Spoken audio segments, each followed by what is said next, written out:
ஊடக நடுநிலைமை காரி துப்பும் பொதுமக்கள். விரிவா பார்த்துடலாங்க. இந்த மாதிரியான குயிக் நியூஸ் அப்டேட் தெரிஞ்சுக்கணுமா நம்ம சேனலை சப்ஸ்கிரைப் பண்ணி வச்சுக்கோங்க.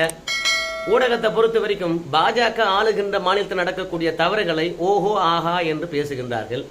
ஆனால் மற்ற மாநிலத்தில் நடக்கக்கூடிய தவறுகளை பேச மாட்டுறாங்க. குஷிகாலியில் என்ன மாதிரியான சம்பவங்கள் நடந்து கொண்டிருக்கிறது மேற்கு வங்காளத்தில்? என்றைக்காவது ஒரு ஊடகம் விவாதம் நடத்துச்சா? ரெண்டாவது, குற்றத்தை பற்றி பேசுகிறது, ஆனால் குற்றவாளியை பற்றி பேச மாட்டுறாங்க.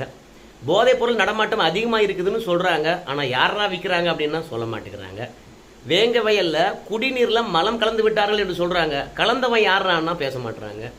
பாண்டிச்சேரியில் சிறுமிக்கு பாலியல் பலாத்காரம் செய்தவர்கள் அப்படின்றவங்கள அடையாளப்படுத்த மாட்டுறாங்க. குற்றவாளியை அடையாளப்படுத்தி அவனுக்குரிய தண்டனை வாங்கி கொடுத்தா தானே மீண்டும் தவறுகள் நடக்காம இருக்கும்.